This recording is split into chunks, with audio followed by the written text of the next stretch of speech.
company makes everybody on that offense more dangerous. The second you become one-dimensional, and that's not just the Eagles, it's the NFL. The second you become one-dimensional, just go back to Saquon Barkley and his time in the Giants. It's amazing that he has had the success that he did in New York when it was easy to defend the New York Giants. Load up the box, stop Saquon Barkley, and keep an eye on Daniel Jones if he keeps the ball himself and tries to run. It's pretty easy to defend an offense when you know exactly what's coming. And I thought Kenny Pickett did an okay job.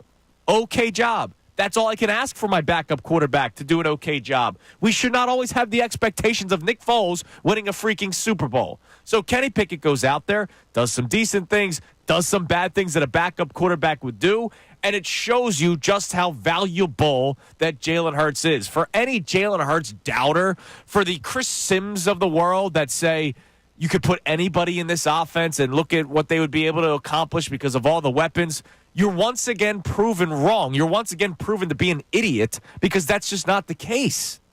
No, I mean, it's absolutely not. Kenny Pickett, you know, it's funny in kind of a sick, twisted type of way, because it wasn't good for the Eagles yesterday, but that interception that Kenny Pickett threw, I think there are like 25 teams in football that have seen a quarterback on their team make a throw like that. We haven't seen that in years. We haven't. With Jaylen Herz, because even the ones that the picks he throws, they're competitive balls at least. That's something that you see, well, what Kenny Pickett did. It was like a Daniel Jones, a Will Levis type of throw, and it's just we're spoiled with Jaylen Herz. Yeah, I mean, look, it was a great play by Frankie Louvu in terms of how, like, leading up to the play, the interception itself, the way he basically juked him out, right, or just on the defensive side. Pickett thought he was going one way. He goes back the other, and then he intercepts the pass. Like, it was a good play by Louvu, but it was a horrible throw by Kenny Pickett. It was a backup quarterback throw. Right. That's exactly what it was. He probably was feeling himself after the touchdown pass a little bit and goes, all right, I got this, and then throws a pick. And then after that, he didn't really make many mistakes after that one. No. He just wasn't as good. Like, that's something that we have to realize. Kenny Pickett is not as good as Jaylen Herz. Hot take alert. So when he goes down, Hertz, Saquon Barkley in the first quarter. I know Hertz went down in the first quarter. Saquon Barkley's not the same player. He rushes for 109 yards in the first quarter yesterday. Do you guys know how much he finished with? 133. 150. So that means in the first quarter, he rushed for 109 yards. The next three quarters combined, he rushed for 41. There's a difference for Saquon Barkley or any running back the second Jaylen Herz goes down, once guys can just single on one certain area of a team, an entire team, 11 men. You're going, that's the one guy we need to stop now that Jaylen Herz is out. Lastly, do you expect Devonte Smith, one of the most sure-hand receivers in the NFL, forget the spot, do you just expect Devonte Smith to drop a wide-open pass like that ever again? No. Probably not for the rest of his career, honestly. That play, obviously the Eagles still had a chance to stop the Commanders, and they didn't. That play was the end. If he makes that catch, we're coming in here this morning going, wow, Eagles, that's a magical team. For them being able to win without Jaylen Herz, Josh Sweat missing as much as he time as he did yesterday. Chauncey Gardner-Johnson getting ejected. Jordan Davis walking out after the low hit. We would have been talking about team of destiny, right? Wow, doesn't matter. Next man up, right? Wow, just like 2017, even though Jaylen Herz isn't out for the rest of the season. That's the kind of stuff that we would be talking about today. But instead, Devonte Smith, one of the best catchers in the NFL from the wide receiver position, drops a ball where there's nobody around. Nobody.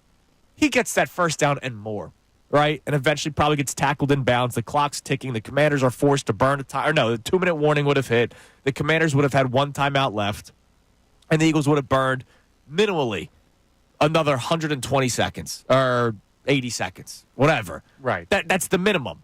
And if they still only kick a field goal, the Commanders have 25 seconds left to try to go all the way downfield to score a touchdown, because they needed to score a touchdown with at that point. Would they have one timeout No, left? they would have used the last timeout because it would have been 1st and 10 after the 2-minute warning. Yeah, so it's ball game. And Devonte Smith doesn't drop that. But the thing you have to think about when games like this happen, like, that is a playoff team on the other side. The Washington Commanders are a bona fide playoff team. And look at all of the things that had to combine to go wrong for them to barely beat you. Look at all of the players that had to go out, all of the mistakes that had to be made, all of the missed calls that had to happen. For the Washington Commanders, who are going to be a playoff team that you could very well match up with in the first round of the postseason, for them to beat you barely. Like, it's not something to overreact to. It's just not. No, it should not be. But I'm sure there are people that are going to answer the question differently. Did yesterday change how you feel about the Philadelphia Eagles? Now, I know that there might be somebody texting in or somebody will call in and say, see, this is why you should never say that things are certain locks because of look at what happened yesterday with the injuries. Once again, I said this last week, I'll say it today. I don't do the whole injury thing. Of course it's a possibility. Duh, it's a possibility. Look at what the Detroit Lions are dealing with. Every team has the chance of losing players due to injury. I feel like that goes without saying. When it does happen, we'll react to it just like we will today. They lost a lot of players in game yesterday, and we're just hoping that none of them are long-term. We'll see what ends up happening with Jordan Davis. I don't think it was as dirty as what everybody thinks it is, by the way. If you watch the replay, was it Ertz that made the block?